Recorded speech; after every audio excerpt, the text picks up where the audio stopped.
Assalamualaikum warahmatullahi wabarakatuh. Perkenalkan, nama saya Suraya Putri Damanik.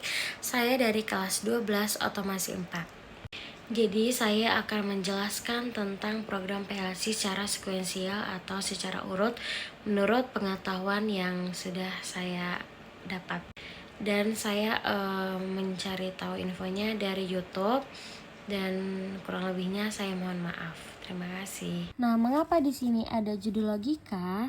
Karena munculnya logika itu karena untuk syarat sekuensial itu sendiri. Berikutnya itu butuh input dan output tersebut mengandung logika tertentu. Jadi logika sama sekuensial ini itu saling terhubung ya. Oh, ini ada contoh studi kasusnya. Jadi, jika kalau kita mempunyai kasus yang seperti ini, kita harus tahu bagaimana jika kasus itu kita terjemahkan ke diagram sekuensial. Nah, diagram sekuensial itu, yang ini yang tadi kita di awal itu ya. Oke. Terus, dan dari diagram sekuensial itu sendiri, kita akan terjemahkan ke dalam program PLC. Jadi nanti ini studi kasusnya. Dan ini adalah bentuk programnya. Jadi nanti kita akan ubah ke bentuk program seperti ini. Makanya kita itu harus memiliki kompetensi di pemrograman yang kayak gini. Karena kompetensi ini itulah yang paling dipentingin, yang paling digunain juga. Jadi kita itu juga harus ngerti. Karena ini tuh bisa di semua PLC. Bahkan kita bisa mengaplikasikan pada relay dengan kontrol yang sebelumnya digunakan saat PLC belum digunakan. Jadi ini tuh bisa digunakan di selain PLC, kalau dulu tuh namanya relay. Di diagram sekuensial itu selalu mengandung input. Jadi kita harus urut dari input 1. Nih, input 1 itu yang ini ya. Oke. Input 1 ini bisa mengandung beberapa logika tertentu. Logikanya bisa jadi nih, ini logika AND, logika OR, ini logika NAND, ini logika NOR, dan ini adalah logika XOR. Terus bisa juga logika yang lainnya. Jika input 1 ini aktif, maka yang terjadi output 1 itu akan aktif nih. Akan aktif. Gerakan sekuensialnya itu ya seperti itu. Jadi harus berurutan. Jika output satunya ini udah aktif, maka dia butuh gerakan yang selanjutnya. Nah, output satu inilah yang menunggu syarat. Ini adalah input 2. Input 2 ini dengan logika tertentu. Kalau input 2 udah aktif, maka yang terjadi output 2 akan aktif nih, output 2 akan aktif. Maka gerakan berikutnya itu tinggal menunggu syarat aja. Syarat terakhir ini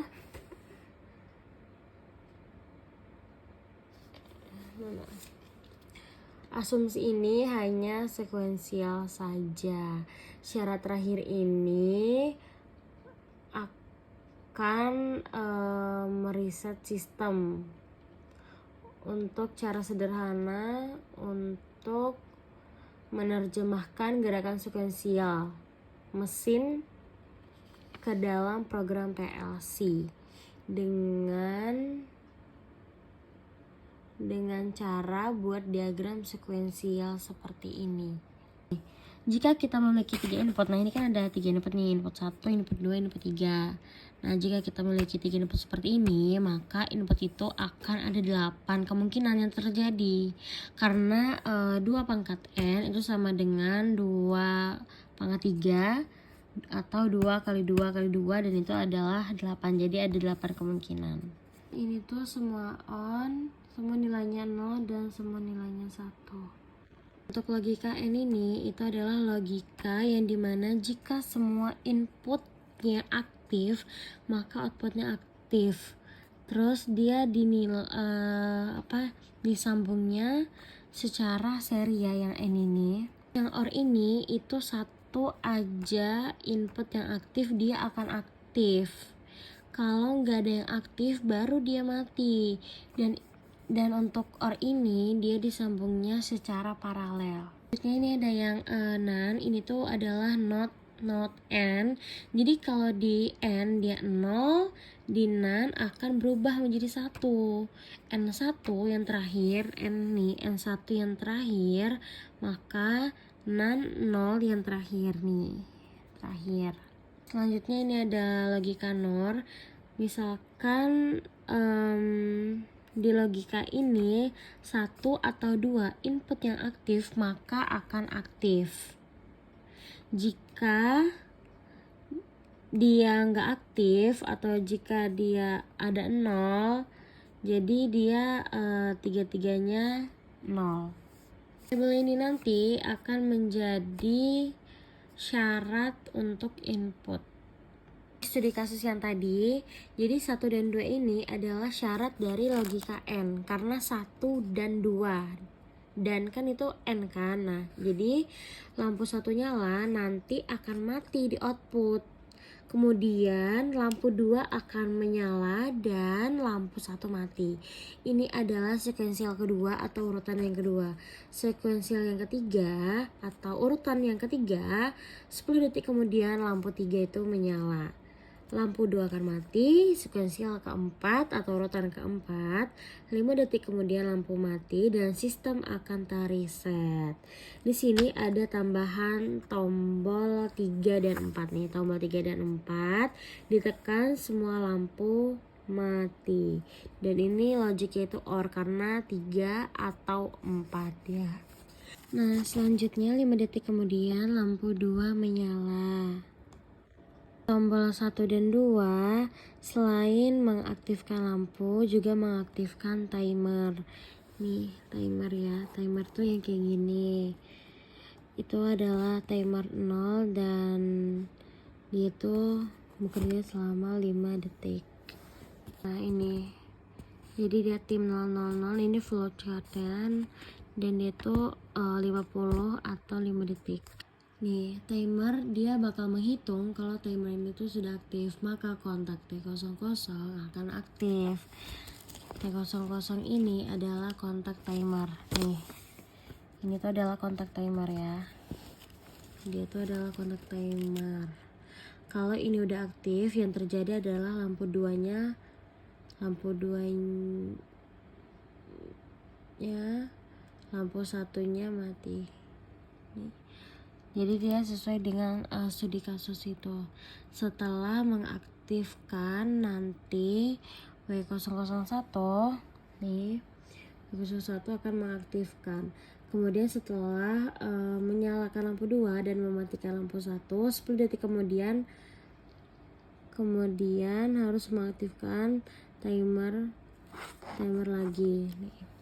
Timernya yang ini ya, ini timer kedua. Dia 100 atau dia 10 detik. Karena setelah 10 detik